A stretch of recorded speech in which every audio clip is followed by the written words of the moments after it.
يا صباح الفل، يا صباح الجمال، يا صباح الرضا من الرحمن. ازيكم يا حبايبي؟ عاملين ايه؟ يا رب جميعا تكونوا بصحة وعافية. ونقول مع بعض اللهم صل وسلم وبارك على سيدنا وحبنا وشفيعنا ونبينا سيدنا محمد صلى الله عليه وسلم. دخلنا بقى المطبخ كالمعتاد طبعا.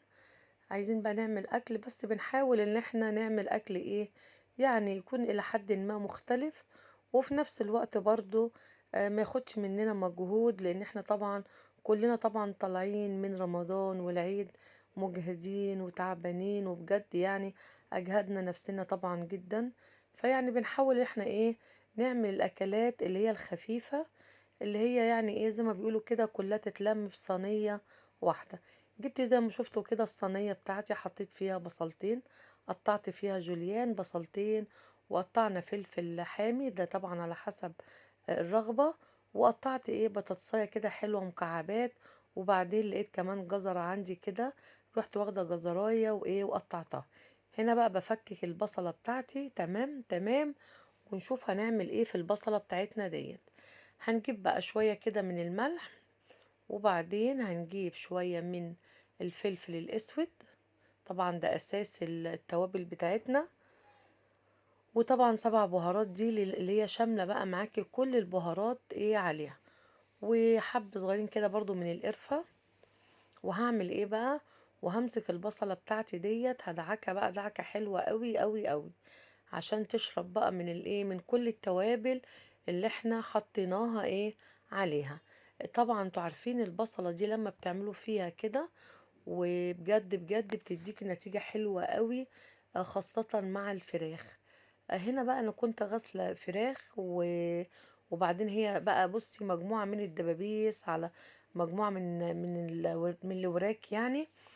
انتوا عارفين طبعا لما بدي الراجل بتاع الفراخ اقول له انا عايزه وراك مثلا، قطعها لي قطع مثلا مكعبات او ايا كان، بيعملها لي. او احيانا طبعا بعمل هو الحمام الكذاب، فطبعا باخد باقي الفراخ اللي زي كده دي، وبروح طبعا شايلاها في الفريزر زي ما هو ما بعتها لي كده بالظبط.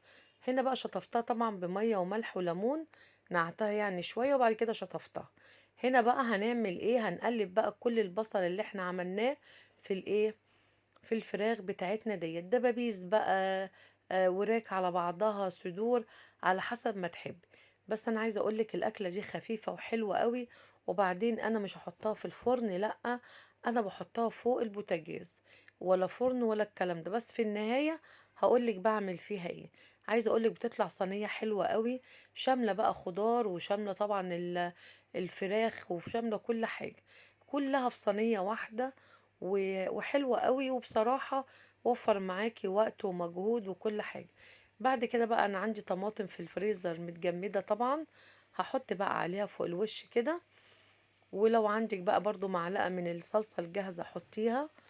وكمان هنحط بقى ايه، هنحط فوق الوش طبعا معلقة من الزبدة او السمنة، يعني اللي هي عندك سمنة، عندك زبدة، عندك اللي موجودة عندك حطيه. ومعلقتين هنحطها من الايه الزيت. هنا بقى طبعا بحط برضو الطماطم بتاعتي المتجمدة زي ما انتم شايفين كده. وبعدين بقى هنا بحط الزيت زي ما قلتلك اهو، ومعلقه كده من الايه من السمنه البلدي الحلوه ديت، تديها بقى طعم حلو قوي، وتديكي الفراخ طعم جميل قوي زي ما انت شفت كده. معلقه معلقتين على حسب ما تحبي تحطي يعني. ويلا بينا على البوتاجاز نحطها.